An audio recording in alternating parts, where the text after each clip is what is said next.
नमस्कार, आप देख रहे हैं डीडी हिमाचल। स्वागत है आप सभी का कार्यक्रम नमस्ते हिमाचल में। और आज के इस कार्यक्रम में मैं हूं अंजना आपके साथ और मेरे साथ है रुचिका। नमस्कार, स्वागत है आपका कार्यक्रम में।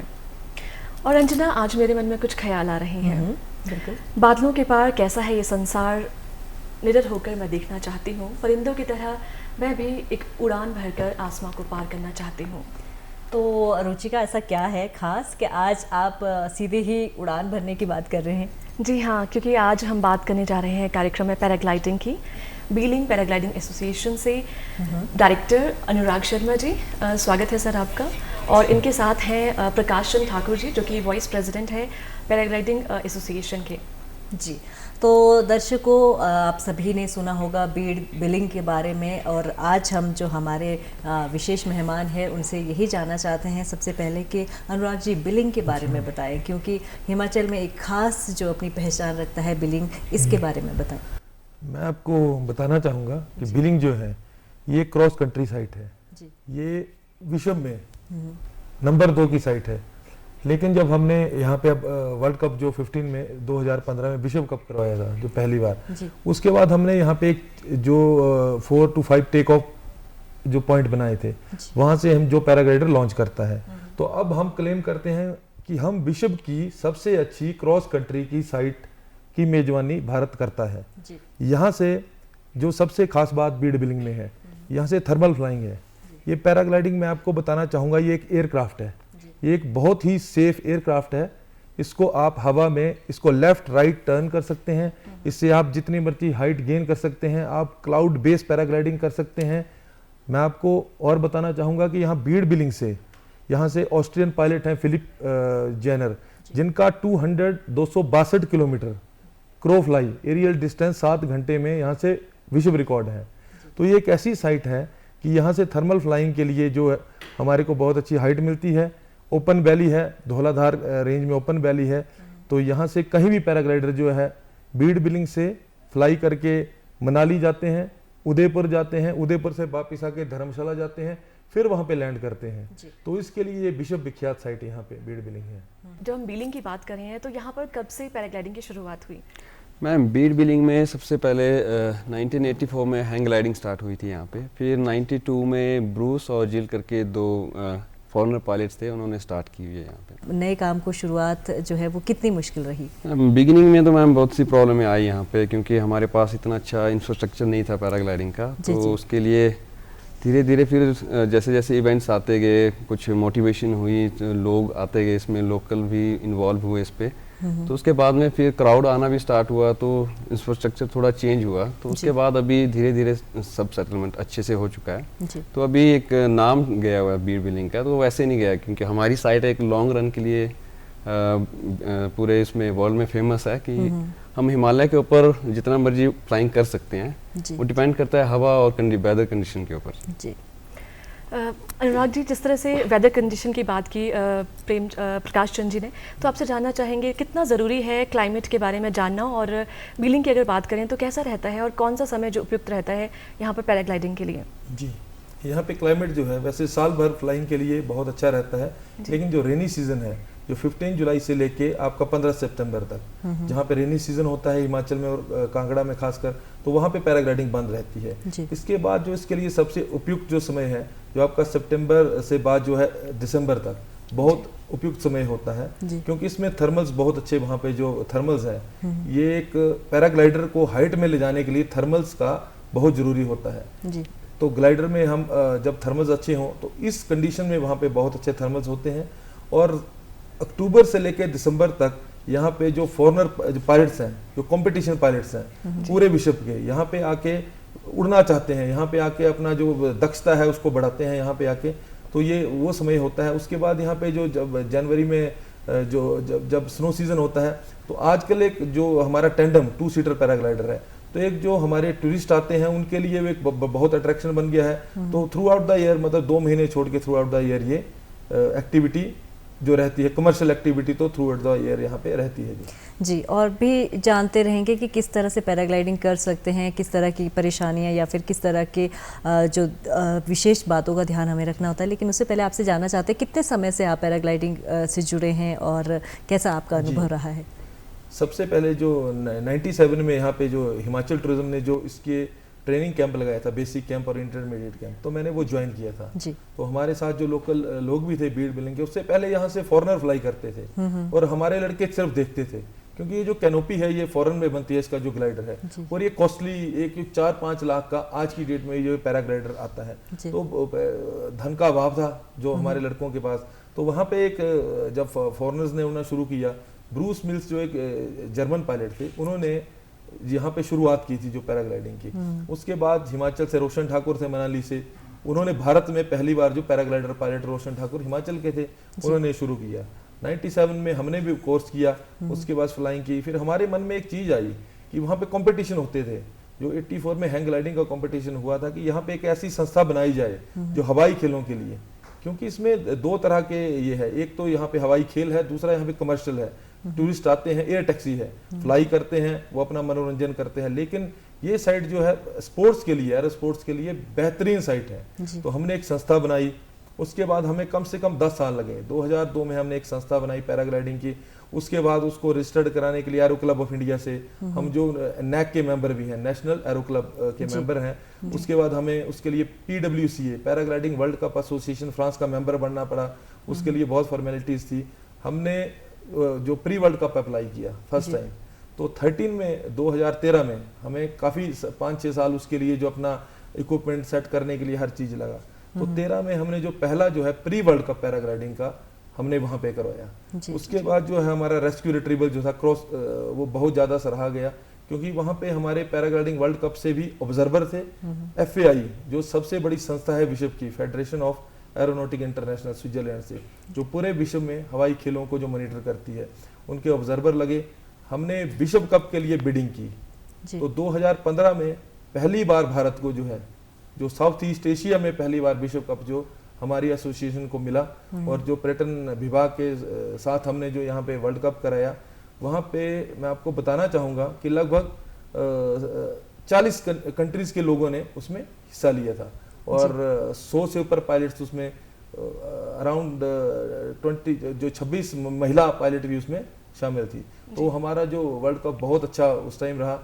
उसके बाद जो उस क्षेत्र की जो वैसे होती है, जैसे वो तकदीर बदल गई, तो यहाँ पे जो पर्यटन के साथ साथ टूरिज्म को बढ़ावा मिला जी। बहुत ज़्यादा होटल्स वहाँ पे आए, गेस्ट हाउसेज आए, वहाँ पे टैक्सी ऑपरेटर्स, वहाँ पे रेस्टोरेंट जो बने, और एक टेंडम एक्टिविटी जिसमें एक जो 2 सीटर ग्लाइडर है, जो जिसमें आपका टूरिस्ट आते हैं, फ्लाइंग करते हैं, जो 15 मिनट से लेके आप 1 घंटे तक वहाँ पे पायलट के साथ फ्लाइंग कर सकते हैं। तो एक अच्छी अट्रैक्शन हुई, और आज की डेट में कम से कम भी 1000 से ऊपर जो पर डे पूरे भारत से लोग, फॉरेन से लोग वहाँ पे आते हैं। हमारे 300 से जो अधिक वहाँ पे लाइसेंसी पायलट हैं, जो 2 सीटर ग्लाइडर वहाँ से फ्लाई कराते हैं। तो एक रोजगार, सब रोजगार जो है हमारे लड़कों के लिए, वो बहुत अच्छा वहाँ से जो शुरू हो गया। जी अंजना, कितनी अच्छी बात कही है ना, और हमें जानकारी भी मिल रही है साथ साथ कि न केवल यहाँ पर पर्यटक के साथ साथ जो स्पोर्ट्स हैं इसके तौर पर भी इसे देखा जा रहा है, और वर्ल्ड कप जैसे आयोजन भी किए जा रहे हैं बिलिंग में। तो अब सर प्रकाश जी आपसे जानना चाहेंगे कि आप बतौर प्रशिक्षक, या फिर जिस तरह आप बिलिंग में वाइस प्रेसिडेंट की तरह कार्य कर रहे हैं, तो इस सफ़र की शुरुआत कैसे रही, और कितना आपको इसमें जो है आपको मेहनत करनी पड़ी, और कितनी कठिनाई भरा ये सफ़र रहा? जी मैंने स्टार्ट किया पैराग्लाइडिंग 2003 में, बट उस टाइम में इतना वो नहीं था कि हर एक चीज़ बहुत ईजी से मिल जाती थी। इक्विपमेंट के लिए उतना उस टाइम में पैसे भी नहीं हुआ करते थे कि एक लिए और अपने आप करते रहे, तो सब कुछ दूसरों के ऊपर ही डिपेंड था कि कोई आएगा देगा तभी हम कर पाएंगे। तो 2003 में मैंने स्टार्ट किया था। बेसिक थोड़ा सा रेगुलर टच नहीं थे, थोड़ा सा टाइमिंग जैसे मिलता है मैं तो उस टाइम में फ्लाइंग कर लिया करते थे। फिर 2006 के बाद में थोड़ा अर्निंग स्टार्ट किया, तो उसके बाद में फिर कंटिन्यूस पैराग्लाइडिंग के साथ में चलते रहे। तो उसके बाद में 2010 से मैंने कंपटीशन करना स्टार्ट किया, जो हिमालयन ओपन कंपटीशन होते थे वहाँ पे एक्सी क्रॉस कंट्री के, तो वहाँ से स्टार्ट किया कंपटीशन करना, और कंटिन्यूस फिर कंपटीशन ही करता रहा जी। तो उसके बाद में फिर BPA के साथ में हम लोगों ने काम भी किया एज ए इंस्ट्रक्टर, और स्टिल अभी कंटिन्यूस है। तो last year as a vice president वहाँ पे आया हूँ मैं। तो है उसमें बहुत सी कुछ चीज़ें हैं मैम जो अभी करना है, और बहुत सी चीज़ें ऐसी है जो अभी करने को बाकी है बिल्कुल जी। वो तो रहता ही है, क्योंकि कोई भी हम काम शुरू करते हैं तो हम सेटिस्फेक्शन कभी नहीं होती है, हम हमेशा कुछ नया करना चाहते हैं। उससे पहले कि हम सारी चीज़ों को जानें कि वेदर या फिर क्या क्या प्रॉब्लम्स रहती है, क्या क्या आप इंस्ट्रूमेंट, उससे पहले ये जानना चाहते हैं ताकि दर्शकों को पता चले कि कितना रोमांच से भरा ये खेल है, और अगर कोई दर्शक या फिर कोई बाहर के पर्यटक यहाँ पर आना चाहते हैं तो किस तरह का जो अनुभव उन्हें मिल सकता है, या फिर हम कह सकते हैं कि एक्साइटमेंट एक हो सकती है जिसे हम टीवी में अक्सर देखते रहते हैं, वो हम खुद महसूस कर सकते हैं। मैम एक तो हमारा 2 टाइप का है पैराग्लाइडिंग। एक तो स्पोर्ट्स है, स्पोर्ट्स में ऐसा कि कंपटीशन और ये वो अपना या फन फ्लाइंग के लिए गए, वो एज अ स्पोर्ट्स है। दूसरा हम रिप्रेजेंट करते हैं टेंडम फ्लाइट्स जो है उसके लिए। तो टेंडम फ्लाइट्स है, इसमें 2 लोग रहते हैं, एक पायलट रहेगा, एक पैसेंजर रहेगा। जी। तो वो एक कमर्शियल एक्टिविटी है। बिल्कुल। तो उसके लिए उसकी ट्रेनिंग होना चाहिए पायलट्स की प्रॉपरली। प्रॉपर ट्रेनिंग होने के बाद में फिर वो लाइसेंस के लिए अप्लाई कर सकता है, जब वो उसका एक्सपीरियंस और जितना उसका लॉग बुक मेंटेन करने के लिए रहता है एयर टाइम, वो कंप्लीट करने के बाद में वो अप्लाई कर सकता है लाइसेंस के लिए।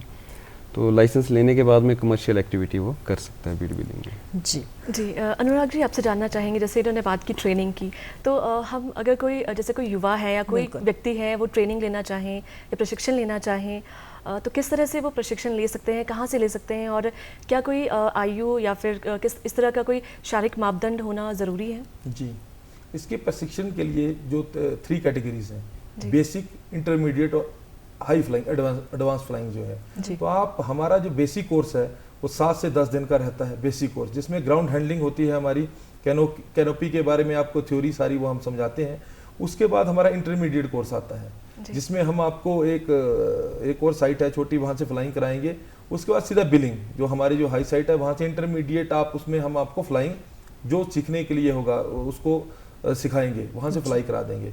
और वहाँ से कम से कम उनकी हम 30 to 40 फ्लाइट्स वहाँ से करवाते हैं, जो अकेले सोलो करेगा वो सीखने के बाद। और एडवांस में आपका आ जाता है कंपटीशन के लिए, आपकी थर्मल फ्लाइंग है। आप जैसे क्रॉस कंट्री के लिए आप पर डे 60 किलोमीटर फ्लाई कर रहे हैं एरियल डिस्टेंस में, 100 किलोमीटर कर रहे हैं, 200 किलोमीटर कर रहे हैं। क्लाउड बेस्ड पैराग्लाइडिंग है, इसमें एक्रो आता है, इसमें हवा कलाबाजी जो है जो वो भी इसमें आती है, तो एडवांस कोर्स में आता है। तो उसके लिए हमारे पास जो इसकी रैंकिंग होती है इंस्ट्रक्टर्स की, जो इनको उसकी ये देते हैं, और हम बड़ी इसको जो इसके साथ इक्विपमेंट के साथ कराते हैं। इसमें हमारे पास जो एक रिजर्व पैराशूट होता है, रेडियो सेट्स होते हैं, जो एयर की जो हवा की देखने के लिए, स्थिति देखने के लिए हमारे पास बहुत अच्छे फ्लाई मास्टर इसके जो ये होते हैं, नेविगेटर्स होते हैं। तो उसके साथ जो है एक आदमी अगर तीनों कोर्स करने के लिए 1 महीने में सारे कोर्स कंप्लीट कर सकता है। 1 महीने में बिल्कुल ट्रेन हो सकता है वो। जैसे उन्होंने कहा कि एक स्पोर्ट्स के तौर पर भी वो जो जैसे आप पर्यटक वहाँ पर आते हैं तो उनके साथ भी जा सकते हैं। 1 महीने में पूरी ट्रेनिंग तैयार हो जाती है। जी, 1 महीने में ट्रेनिंग उनको हम दे देते हैं, लेकिन उसके बाद उसको खुद फ्लाइंग करनी पड़ेगी। जी, इंडिविजुअली टर्म्स रहती है मैम। जैसे ही अगर ट्रेनिंग खत्म होता है उसके बाद एक्सपीरियंस उसको लेना पड़ता है, जैसे 200 आवर्स या 300 आवर्स इंडिपेंडेंट फ्लाई उसको करनी पड़ेगी। जैसे अभी रुचिका ने भी बताया था कि शारीरिक मापदंड, तो क्योंकि हेल्थ इशू बहुत ज़्यादा ज़रूरी रहता होगा इसमें, और वेट का भी शायद एक इशू रहता है, तो उसके बारे में बताएं। इसमें जो शारीरिक मापदंड में आपको बिल्कुल फिट चाहिए, हाइट फोबिया आपको नहीं होना चाहिए, और वेट का आप इसमें ग्लाइडर की लिमिट होती है। जैसे आपका सोलो ग्लाइडर जो है, जैसे 80 kg टू 120 kg हुआ, आपका 100 to 150 kg हुआ, इसकी लिमिट आती है ग्लाइडर की, कैनोपी की। और जो 2 सीटर ग्लाइडर्स हैं, जिसमें 2 जन होंगे उसमें, उसकी लिमिट अलग से होती है। तो इसमें अगर आप अपने आप को मेंटली आप फिट समझते हैं तो इसका वेट का तो आप, क्योंकि इसमें सारी जो है ये आपका माइंड गेम है ये। इसमें सिर्फ फोर्स आपको जब फ्लाई करेंगे टेक ऑफ से, तो आपका सिर्फ 10 to 15 सेकंड्स की गेम है। जो वहां से आप फ्लाई करेंगे, आप हवा में होंगे, तो आप कैसे उसको, आपने जो सीखा है आप उसको कैसे एक्सप्लोर करते हैं, वो आपके दिमाग पे उसकी गेम है। उसके बाद आपने लैंड करना है। आप 2 घंटे फ्लाई करते हैं, 4 घंटे करते हैं, 5 घंटे, तो ये माइंड गेम है कि जो आपने सीखा है। और उसका मैंने आपको बताया कि ये बहुत ही सेफ एयरक्राफ्ट है। इसको आप कहीं भी टर्न कर सकते हैं, इसको लेफ्ट राइट कहीं भी कर सकते हैं, आप कहीं भी स्पॉट पे आप इसको लैंड कर सकते हैं। अभी पिछले महीने हमने इसका एक जो स्पॉट लैंडिंग का, इसमें 2 कंपटीशन आते हैं। जो इसमें एक आता है क्रॉस कंट्री का, जिसमें मैंने आपको बताया कि ये पर डे हम टास्क फिक्स करते हैं कि आप 100 किलोमीटर 200 किलोमीटर वहाँ से करेंगे। स्पॉट लैंडिंग में जो वहाँ से पायलट है वो टेक ऑफ से फ्लाई करेगा, एक सर्कल होगा नीचे हमारा, उस सर्कल के बीच में एक बुल्स आई होता है, उसके बीच में वो टच करेगा, उसका फीट वहाँ पे लगना चाहिए, तो उसमें हमारी जो पॉइंट्स मिलते हैं। इसमें नेगेटिव पॉइंट्स वाला जो फर्स्ट आता है, जिसके सबसे कम पॉइंट होंगे, तो ये जैसे हमारा 3 से 4 दिन का इवेंट रहता है, पर डे 2 टास्क होते हैं, तो उनके जो मार्क्स हैं वो पूरे उसमें जुड़ते हैं, और उसके बाद जो उसका जो विनर है वो हम निकालते हैं। तो उसमें तो ऊपर से स्पॉट लैंडिंग के लिए जो आपका जो हमारा 10 से 15 मिनट टेक ऑफ से नीचे आने में लगते हैं लैंडिंग साइड पे, तो वहाँ पे वो आपको सर्कल में उतरना है, तो उसके लिए जैसे अगर आप ऐसे जो मास्टरी चाहिए उसके लिए, तो ये स्पॉट लैंडिंग एक अलग इवेंट है, क्रॉस कंट्री एक अलग से इवेंट है। तो हमने दोनों इवेंट वहाँ पे जो उस साइड पे जो करवाए हैं। जी प्रकाश चंद जी, जैसे कि हिमाचल की हसीन वादियों में जब पर्यटक आते हैं तो निश्चय ही वो बीलिंग आने का ज़रूर सोचते हैं। तो कमर्शियल तौर पर अगर हम देखें तो जो पैराग्लाइडिंग है बीलिंग में, किस तरह से वो उसका प्रोसेस रहता है, कहाँ से वो टेक ऑफ की जाती है, और लैंडिंग का समय और किस तरह का जो सेफ्टी इक्विपमेंट्स है वो क्या प्रोसीजर रहता है यहाँ पर? मैम, टैंडम एक्टिविटी जब कोई टूरिस्ट करने आता है तो या वो ऑनलाइन बुक करके आता है या फिर फ़ोन कॉल से या फिर किसी कनेक्शन से, जैसे कि कोई दोस्त है उसके थ्रू आते हैं। जी। तो सबसे पहले उनको साइट पे आना पड़ता है। जैसे हमारे ऑफिस है लैंडिंग साइट पे, जो भी जितने भी सब ऑफिस लैंडिंग साइट पे ही है, तो वहाँ पे या वो डायरेक्टली ऑफिस पे जाके बुक करके आ सकते हैं। जिस तरह से हम देखते हैं कि बुकिंग सिस्टम भी होता है, तो ऑनलाइन बुकिंग सिस्टम भी रहता है? जी मैम, ऑनलाइन जितने भी है लगभग सबने अपना अपना वेबसाइट वगैरह कुछ रहता है, उससे वो बुक करके आ सकते हैं क्लाइंट्स जो है। तो प्रोसेस ये है मैम, जैसे ही वो ऑफिस में एंटर करेंगे पहले उनको ब्रीफिंग दी जाएगी, उनको ब्रीफ किया जाएगा अच्छी तरह से अबाउट पैराग्लाइडिंग क्या है, टैंडम क्या करने जा रहे हो आप, उसके बारे में थोड़ा बताया जाएगा। फिर उसके बाद में उनके एडमिनिटी बॉन्ड्स जो है उनसे साइन करवाए जाते हैं और सेफ्टी रीज़न, और उस पर क्या है, उस पर जो एडमिनिटी उसी पे ही हमारा इंश्योरेंस रहता है। जैसे क्लाइंट्स सिग्नेचर करता है उसको, उसके बाद वो इंश्योर्ड होके ही वहाँ से जाते हैं। फिर मैम हमारा सफ़र स्टार्ट होता है ऑफिस से टेक ऑफ की तरफ, जो कि लैंडिंग साइट से हमारा take off point Bir Billing 18 kilometre का है। तो वहाँ पे फिर ड्राइव करके ऊपर लेके जाते हैं, फिर वहाँ पे इक्विपमेंट अपना चेक करेंगे पायलट्स जो है अच्छे से। फिर उसके बाद में फिर से एक पायलट ब्रीफ करता है क्लाइंट्स को कि आपको करना क्या है और क्या नहीं करना है। तो उसके बाद में ब्रीफिंग के बाद में फिर वो अटैच करते हैं और फिर टेक ऑफ करके फ्लाइंग करते हैं। जी, जैसे आपने अभी स्वरोजगार की बात कही, बहुत सारे बच्चे आपके साथ जुड़े हैं, तो युवा जो है हम आजकल देखते हैं कि बहुत एक्साइटेड भी रहते हैं ऐसे रोमांच भरे स्पोर्ट्स के लिए। तो कितना हिमाचल में जो है वो युवा आपके साथ जुड़ा है, और कितने लोगों को आप चाहते हैं कि इसके प्रति जागरूक करें, ताकि हिमाचल में कहीं ना कहीं टूरिज़्म को भी बढ़ावा मिले और साथ ही साथ लोगों को जो हमारे यूथ है उनको रोज़गार भी मिले? इसमें मैं आपको बताना चाहूँगा, जैसे हमारे बीड़ बिलिंग में लगभग 300 से अधिक जो टैंडम पैराग्लाइडर जो रजिस्टर्ड हैं। आपका मनाली में है, सोलंग नाला में पैराग्लाइडिंग हो रही है, वहाँ पे भी अराउंड जो एग्जैक्ट मेरे को पता नहीं, लेकिन 500 से ऊपर जो पायलट हैं वहाँ पे रजिस्टर्ड हैं। आपका धर्मशाला में, इंद्रुनाग में पैराग्लाइडिंग होती है, खजियार में पैराग्लाइडिंग होती है, कई और साइट्स में अभी सिरमौर में कहीं और भी एक्सप्लोर हो रही हैं विभिन्न हिस्सों में। तो वहाँ पे अगर साइट्स जितनी ज़्यादा वहाँ पे अगर टैंडम के लिए बनेंगे तो उतने वहाँ पे अगर लड़के सीखेंगे तो सब रोजगार अपनाएंगे। वो साथ में अगर पैराग्लाइडर कराते हैं तो उनकी आजीविका चलती है, उसके साथ टैक्सी ऑपरेटर्स उसके साथ इन्वॉल्व होते हैं, होटल्स गेस्ट हाउस इन्वॉल्व होते हैं, ढाबा रेस्टोरेंट हैं। तो एक जो फुल पैकेज है टूरिज्म का, तो यहाँ पे जो लोग आते हैं, और ये एक ऐसा एडवेंचर है जो आपको हिमाचल में मिलेगा, जो हिमालयाज में आपको एडवेंचर मिलेगा। इस एडवेंचर को आप कहीं भी, जैसे लोग कई बोलते हैं कि हवाई जहाज की यात्रा, ये एडवेंचर आपको, मैं तो यही बोलूँगा कि विश्व में या फ्रांस में आपको मिलेगा या भारत में भी यहाँ पे मिलेगा, हिमाचल प्रदेश में। तो एक आजकल लोगों में बड़ा क्रेज़ है, जो लोग खुद एक हमारा जैसे एक बच्चों में बड़ा क्रेज़ है इसका, लोग सीख रहे हैं। पूरे देश से लोग बीड़ बिलिंग में पैराग्लाइडिंग सीखने भी आते हैं और टैंडम करने आते हैं। तो एक जब यहाँ पे आते हैं तो उनका ये होता है कि मनाली में पैराग्लाइडिंग करें, बीड़ में पैराग्लाइडिंग करें, तो एक अलग से उनका पैकेज है ये। तो एक बहुत ही एक बूस्ट है टूरिज्म के लिए यहाँ पे।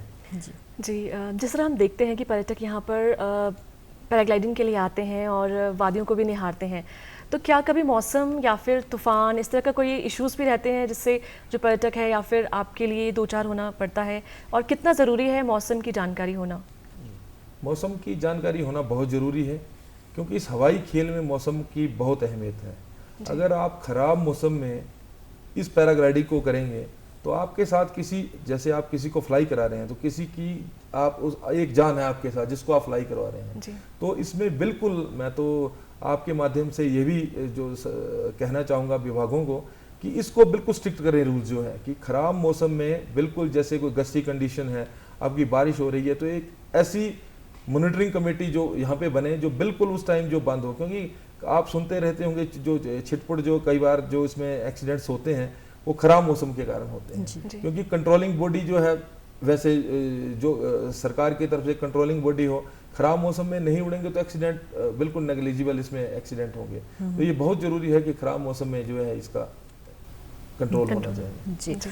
तो आगे हम ये जानना चाहते हैं, दर्शकों भी जानना चाहते होंगे कि किस तरह के कंपटीशन जो है वो आगे आप करना चाहते हैं, और क्या कुछ जो सरकार से या गवर्नमेंट के थ्रू भी अगर कोई कंपटीशन होते हैं तो उससे कहीं ना कहीं टूरिज्म के साथ साथ युवाओं को भी आगे बढ़ने का मौका मिलेगा? जी।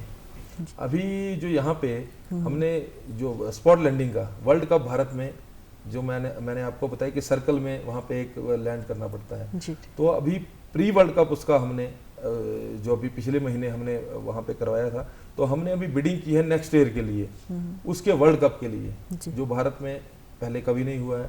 तो उसको FAI और PWCA उसमें वो अगर हमें देगी तो हम चाहते हैं कि विश्व कप अगले साल यहाँ पे हो, जो काफी समय से यहाँ पे वर्ल्ड कप नहीं हुआ है। जी। और अक्टूबर में क्रॉस कंट्री का जो क्रॉस कंट्री है उसका प्री वर्ल्ड कप, क्योंकि काफी समय से यहाँ पे प्री वर्ल्ड कप नहीं हुआ, तो किसी भी वर्ल्ड कप को लेने के लिए प्री वर्ल्ड कप कराना हमारे लिए जरूरी है।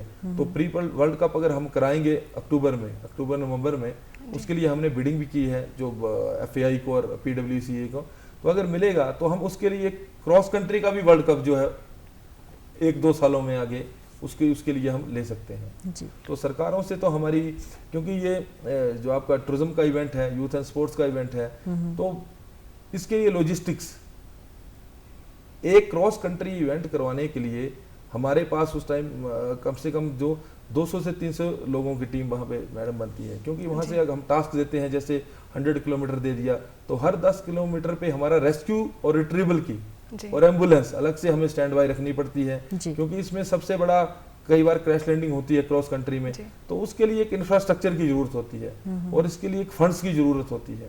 तो जो सरकारों को इसके लिए आगे आना चाहिए, क्योंकि ये जो इवेंट है भारत में हमारे लिए तो बड़े गर्व की बात है कि हिमाचल में ये हमारे पास इतनी खूबसूरत साइट दी है, तो इसको हर साल 2 इवेंट यहाँ पे जो कॉम्पिटिटिव इवेंट यहाँ पे हों, ताकि हमारे जो लड़के हैं वो भी यहाँ पे रैंकिंग है इसकी, उसके बाद रैंकिंग मिलेगी बाहर, अगर यहाँ पे रैंकिंग मिलेगी इंटरनेशनल तो हमारे लड़के बाहर फ्लाई करने जा सकते हैं। अगर हम इंटरनेशनल रैंकिंग में नहीं होंगे तो हमारा टीम में नंबर नहीं आएगा, और हम आज की डेट में चाहें कि फॉरेन में बाहर किसी को भेजें, उसके लिए हमारे ना लड़कों के पास इतने पैसे होते हैं ना कैनोपीज होती हैं, तो सरकारों को प्रोत्साहन देना चाहिए इस हवाई खेल को। जी।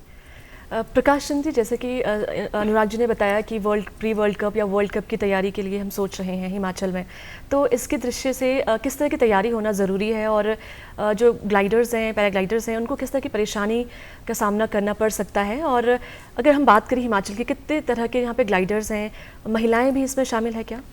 जी मैम, पहले तो ये कि जैसे अभी हमारे डायरेक्टर साहब ने बताया कि प्लान कर रहे हैं, तो इसके लिए मैम ऐसे नहीं होगा, गवर्नमेंट को भी हमें सपोर्ट देना पड़ेगा, क्योंकि इंटरनेशनल इवेंट जब भी करवाते हैं तो वहाँ पे फैसिलिटीज़ पहले देखी जाती है कि वहाँ पे क्या क्या है क्या नहीं है, और टेक्निकली भी देखा जाएगा कि टेक्निकली है वहाँ पे सपोर्ट या नहीं है। तो इसके लिए गवर्नमेंट अगर सपोर्ट करती है तो उससे हमारा जैसे सेफ्टी फर्स्ट आएगा उसमें, तो सेफ्टी में रेस्क्यू टीम हमारे पास अवेलेबल रहनी चाहिए उसके लिए। फिर जो जितने भी फॉरेनर पायलट्स आते हैं उनके लिए इजी उनको वीज़ा उनको मिलना चाहिए, उनके बाद जैसे अराइव होते हैं इंडिया में वहाँ से उनको ट्रांसपोर्टेशन मिलना चाहिए, एकोमोडेशन होना चाहिए उनका, तो तभी वो लोग बाहर से यहाँ पे आ सकते हैं, और यहाँ पे रह के फिर वो एक फीडबैक भी देंगे हम लोगों की नहीं वहाँ पे अच्छा एक एकोमोडेशन था, तो गवर्नमेंट का अच्छा कंप्रोमाइज़ था उनके साथ में। और महिलाएं भी है यहाँ इंडिया में जो अच्छा कर रही हैं, लड़कियां हैं, कुछ लड़कियां जो बीड़ बिलिंग से भी है और साउथ से भी है, कुछ गुजरात से हैं, तो है उसमें है इंटरेस्टेड है, बट वही है कि ये चीज़ जो थोड़ा सा कॉस्टली है, तो फाइनेंशियली जब बात आती है तो वो थोड़ा सा पीछे हो जाते हैं। कहीं ना कहीं ये आप लोग चाहते हैं कि अगर इस खेल को भी एक गवर्नमेंट के थ्रू करवाया जाए, ये स्पोर्ट्स इवेंट भी गवर्नमेंट के थ्रू करवाया जाए, तो यहाँ के जो पैराग्लाइडर है वो बाहर जाने का उनको मौका मिलेगा और बाहर से जो कंपटीशन के लिए यहाँ पर आएंगे तो एक कहीं ना कहीं हिमाचल के लिए बहुत बड़ी बात हो जी मैम। एक्चुअली जो साइट जब रैंक पे चलती है मैम, तो वो चलती है कि वहाँ पे कितने कंट्रीज के पायलट्स आए और सेफ्टी वाइज क्या था वहाँ पे, कितना लॉन्ग डिस्टेंस गया और टीम वर्क कैसा था उनका, वो सब कुछ देख के मैम तभी वो डिक्लेयर करते हैं कि ये साइट पे कितना रैंक मिल सकता है साइट को। अनुराग जी, जैसे इन्होंने कहा कि टीम वर्क, तो कितना अहम रहता है पैराग्लाइडिंग करते समय टीम वर्क? जी, पैराग्लाइडिंग करते समय टीम वर्क होना बहुत ज़रूरी है जी। चाहे आप टैंडम एक्टिविटी ले लें या आप कंपटीशन ले लें। हमारा जो हम इवेंट कराते हैं तो उसमें हमारे 150 से 200 जो हमारे लड़के या लड़कियां हैं हमारी एसोसिएशन में, हम मतलब आपको बताना चाहूँगा कि रात को 3-3 बजे सोते हैं और सवेरे 6 बजे उठ के फिर कॉम्पिटिशन। हमारे ऊपर बड़ा प्रेशर होता है क्योंकि इंटरनेशनली प्रेशर होता है। हमारे ऊपर ऑब्जर्वर होते हैं, फॉरेनर होते हैं, हमारे पास एरो क्लब के ऑब्जर्वर होते हैं, तो हमें ये लगता है कि कोई हमारे से गलती ना हो। और सबसे बड़ी जो इसकी बात है रेस्क्यू रिट्रीवल, जो प्रकाश ने बताया, रेस्क्यू रिट्रीवल में जैसे हम वहाँ पे उनको क्रॉस कंट्री के लिए टास्क देते हैं तो थर्मल्स नहीं मिले और वहाँ पे उसको लैंड करना पड़ गया पैराग्लाइडर को, तो उसको रेस्क्यू रिट्रीव करना इमीडिएट, वो सबसे बड़ी बात होती है। क्योंकि इस खेल में मान लो हिमालयस पे कहीं वो फ्लाई करके पायलट कोई आ रहा है तो उसको थर्मल नहीं मिलती है, हाइट नहीं मिली, तो उसको लैंड करना पड़ेगा।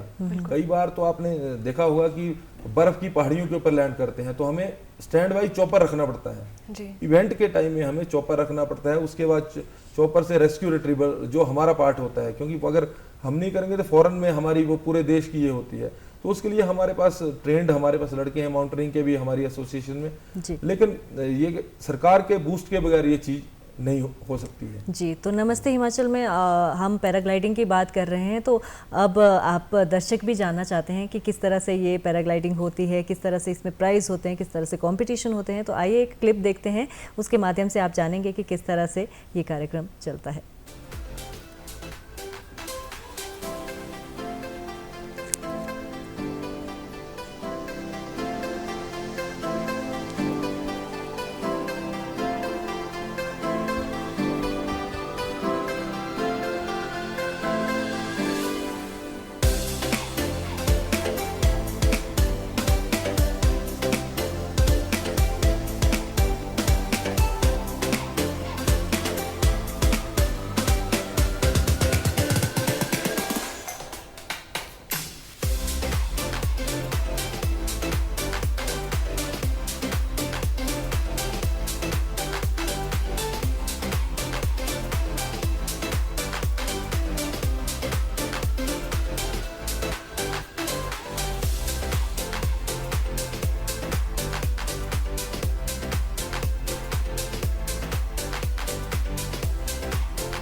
तो जिस तरह से अनुराग जी अभी हमने देखा कि कंपटीशन में हम प्राइज़ डिस्ट्रीब्यूशन हो रहा था, तो किस समय ये कंपटीशन करवाया गया और आगे आने वाले समय में कौन कौन से कंपटीशन आप करवाना चाह रहे हैं, और ताकि बच्चे अभी से तैयारियां अपने शुरू करें? ये जो कंपटीशन था हमारा प्री वर्ल्ड कप था जी, जो स्पॉट लैंडिंग का, तो ये हमने अप्रैल में कराया था 5 to 9 अप्रैल को। तो इसमें जो हमारा प्री वर्ल्ड कप का जो ऑब्जर्वर आए थे, इसमें जो कोरिया से, साउथ कोरिया से एक लेडी थी जो हमारी ऑब्जर्वर यहाँ पे थी। अब वो अपने observation arrow club of India के ऑब्जर्वर थे, वो देंगे।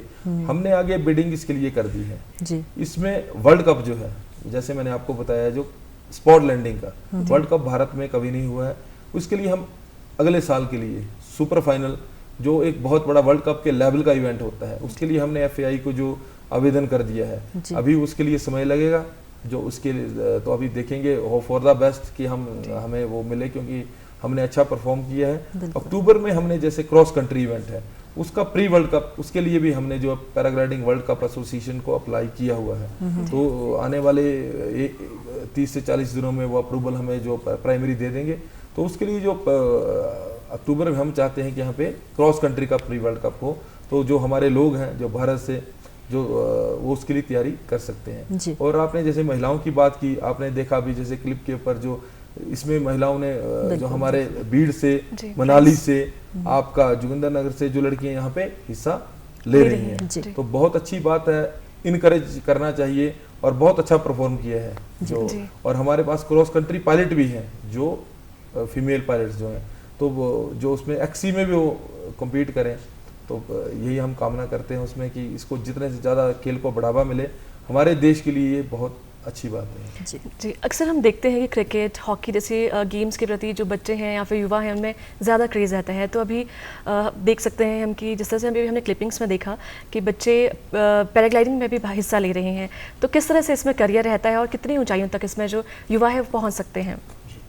इसमें जो आपने जैसे ये बताया कि जो हॉकी और ये जो हमारे काफ़ी समय से क्रिकेट जो गेम्स चली हैं, ये बहुत अच्छी गेम्स हैं, लेकिन ये एक एडवेंचरस गेम है जी।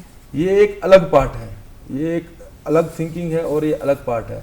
तो इसको भी बिल्कुल जो आजकल लोग अपना रहे हैं, सीख रहे हैं। मैंने आपको बताया कि जैसे पूरे भारत से यहाँ पे लोग सीखने आते हैं, और वो आप जब मर्जी जाएं हमारे लैंडिंग साइट पे, वहाँ पे ट्रेनिंग कोर्सेज चले होते हैं। और आपको मैं बताना चाहूँगा, एक सरकार की अच्छी पहल है कि जो वहाँ पे भारत का पहला नेशनल पैराग्लाइडिंग स्कूल बीड़ में बन के तैयार हो चुका है, जो सरकारी स्कूल, और ये भी है वो एशिया में पहला सरकारी स्कूल है जो पैराग्लाइडिंग सिखाएगा। तो ये तो बहुत उसका खुशी की बात है, बहुत बिल्कुल, खुशी की जी, बात जी, है। जी। और बहुत अच्छी बिल्डिंग उसकी, तो अभी उसका अभी उद्घाटन बहुत जल्दी होने वाला है। तो जहाँ पे प्रदेश के और देश के जो एक बच्चे हैं, एक सरकारी वहाँ पे बहुत अच्छा हॉस्टल बना है, तो रहने की भी प्रॉब्लम आती है, जो बच्चे बाहर से आएंगे वहाँ पे होटल्स में रहेंगे, सेफ्टी इश्यूज का इश्यूज होते हैं, तो यहाँ पे अगर वो सीखेंगे तो एक बहुत अच्छी बात है कि जल्दी उसको हम तो जो स्कूल को शुरू करके जो है उसको जो उसमें हमारे जो लड़के और लड़कियां आगे सीखें उसमें। एक बहुत ज़रूरी बात जो आपसे जानना चाहते हैं, जैसे कि आपने शुरुआत में भी कहा था कि इंटरनेशनल लेवल पर ये बेस्ट साइट जो है वो मानी जाती है, उसके बारे में एक बार फिर से बताइए, क्योंकि बीड़ बिलिंग क्यों इस लेवल की है कि नंबर 1 पे ये साइट है? ये थर्मल्स के लिए, क्रॉस कंट्री के लिए। जी। एक्चुअली मैम हर एक साइट के एक डायनामिक्स रहती है जी। और सेफ्टी फर्स्ट रहती है इसमें। जी। जो हमारा साइट है ओपन है, हमारे पास दोनों साइड हम फ्लैट लैंड फ्लाइंग भी कर सकते हैं और माउंटेन के ऊपर भी फ्लाइंग कर सकते हैं। और मैक्सिमम अभी हमारा जो लॉन्गेस्ट रिकॉर्ड है बीड़ बिलिंग साइट का वो 262 किलोमीटर का है। जी। तो इतने से मतलब एक्सप्लोर नहीं हुआ इतना अभी कि यहाँ पे बहुत से लगे हुए हैं लोग जो बाहर से आ रहे हैं, वो अपने अपने इंटरेस्ट से आ रहे हैं, कोई माउंटेन पे फ्लाइंग कर रहा है, कोई कहीं पे जा रहा है। तो अभी का जो सेट हुआ है रिकॉर्ड 262 किलोमीटर का हुआ है। तो इसी हिसाब से वो वर्ल्ड वाइज एक हिमालय के ऊपर बहुत बड़ा ये है कि एक ही एरिया पे आपके पास में इतना बड़ा स्पेस है। और सेफ्टी वाइज भी है, जो ट्री लाइन है वहाँ पे वो हमारे सबसे बड़ी सेफ्टी है, क्योंकि कुछ भी होता है तो आप कम से कम बच सकते हो, पेड़ है वहाँ पे, सब कुछ है, और लॉन्ग डिस्टेंस पे भी जा सकते हैं। डायनामिक्स अच्छी है, थर्मल्स अच्छे मिलते हैं मैम। जी। मेनली होता है कि साइड पे आप कितना हाइट गेन कर सकते हो, हाइट के ऊपर ही डिपेंड करता है कि आप कितना डिस्टेंस कवर कर सकते हो। तो थर्मलिंग के हिसाब से जो थर्मल्स है बीड़ बिलिंग में काफ़ी अच्छे हैं। जी। और यही मानना है फॉरनर्स का कि थर्मल्स के साथ में जो आपका ओपन एरिया वहाँ पे भी हम लोग फ्रीली फ्लाई कर सकते हैं, और माउंटेन बैक माउंटेन पे भी वो फ्लाइंग कर सकते हैं। तो व्यू वाइज भी अच्छा है बैक माउंटेन तो पे जैसे ही जाते हैं। प्रकाश जी, आपने जैसे आप कहीं और भी आपने पैराग्लाइडिंग की होगी, तो कैसा एक्सपीरियंस आपका रहा है? मैम होता क्या कि जो अपना है वो सबसे पहले ही रहता है, बट ऐसा नहीं है। मैंने बाहर पे भी, चाइना में भी मैंने फ्लाइंग किया हुआ, वर्ल्ड कप किया हुआ, मैंने टीम इंडिया रिप्रेजेंट किया हुआ 2019 में। जी। और उधर पे हर एक साइट का अपना एक डायनामिक्स रहता है, जैसे मैंने बताया था कि टेक्निकली साइट पे अगर कुछ कमी है तो पता चल जाता है। जो कंपटीशन जैसे होते हैं कि हाँ डेंजरस साइट है, सेफ्टी वाइज नहीं है, तो वैसा बीड़ बिलिंग में अगर मैं कंपेयर करूं दूसरे साइट पे तो बीड़ बिलिंग सबसे सेफ है। और जो लोग बोलते हैं कि हम तो खैर यहाँ के तो हम बोल सकते हैं कि यहाँ कुछ भी है, बट बाहर से जो पायलट्स आते हैं वो भी इवन बोलते हैं कि एक हमारे लिए पैराग्लाइडिंग स्वर्ग है बीड़ बिलिंग। तो उनका भी एक सपना है जो बाहर से कि एक बार मुझे बीड़ बिलिंग में फ्लाइंग करने के लिए जाना ही है। सर, जैसे आपने कहा कि आपको मौका मिला है वर्ल्ड कप में पार्टिसिपेट करने का, तो किस तरह से आपका ये जो कंपटीशन रहा और किस तरह से आपने इसमें अपना जो है प्रदर्शन दिया? जी मैम, फर्स्ट टाइम मैम हमें वाइल्ड कार्ड एंट्री मिला था इंडिया में। तो 2015 में वर्ल्ड कप ऑर्गेनाइज किया था बिलिंग पैराग्लाइडिंग एसोसिएशन ने। तो उनके थ्रू जो हमें क्या वाइल्ड कार्ड एंट्री मिली थी। तो डायरेक्ट नहीं कर सकते थे क्योंकि हम लोगों के पास इतना नहीं था कि हम लोगों ने पहले कंपटीशन किया है उसके बाद हमारा रैंकिंग आए या नहीं। तो वाइल्ड कार्ड की फैसिलिटी है वहाँ पे, कुछ एसोसिएशंस जो है अपना नेशनल वाइल्ड कार्ड इशू कर सकते हैं कुछ जो अच्छे पायलट्स हैं उनके लिए। तो एसोसिएशन ने हम लोगों को चांस दिया था कि आप रिप्रेजेंट करो टीम इंडिया और अपना बिलिंग पैराग्लाइडिंग को भी रिप्रेजेंट कीजिए एसोसिएशन को। हमने बोला ठीक है, किया। तो उस टाइम फर्स्ट टाइम था, इतना कुछ वो नहीं था कि हमारे पास ग्लाइडर भी वैसे नहीं थे कि जो एक होने चाहिए, बट फिर भी हमने किया था, कोशिश की थी कि बेस्ट से बेस्ट करने की। तो उसके बाद में फिर पता चला कि नहीं, ये वर्ल्ड कप का कंपटीशन एक अलग लेवल के हैं। तो हमने भी वैसे ही उसको मतलब किया कि हमारे पास भी अच्छे ग्लाइडर्स होने चाहिए, कैनोपी अच्छी रखनी है। तो उसके लिए फिर अर्निंग स्टार्ट की, तो चेंज किया। तो फिर चेंज करते ही 2016 से प्रैक्टिस भी अच्छी की। तो 17 में मैं इंडोनेशिया गया, वहाँ पे इंडोनेशियन चैंपियन रहा मैं 2017 में। जी जी जी। तो जो international FAI cat 2 international championship थी, तो उसमें मैंने 2017 में वो विन की वहाँ पे। तो टीम इंडिया सेकंड प्राइज रहा वहाँ पे और मैं ओवरऑल चैंपियन था। चलिए, बहुत अच्छी बात है और हम यही कहना चाहते हैं आप दोनों को देख के कि उसे गुमा है कि मेरी उड़ान कुछ कम है और हमें यकीन है कि अभी आसमां कुछ कम है। तो आप दोनों के लिए बहुत बहुत शुभकामनाएं। हम चाहेंगे कि भारत में जो हिमाचल की बीड बिलिंग साइट है वो इंटरनेशनल तौर पर आगे बढ़े और बहुत सारे लोगों को यहाँ पर आयोजन किया जाए। तो आप दोनों का बहुत बहुत धन्यवाद हमारे इस कार्यक्रम में आने के लिए, अनुराग जी और प्रकाश चंद ठाकुर जी।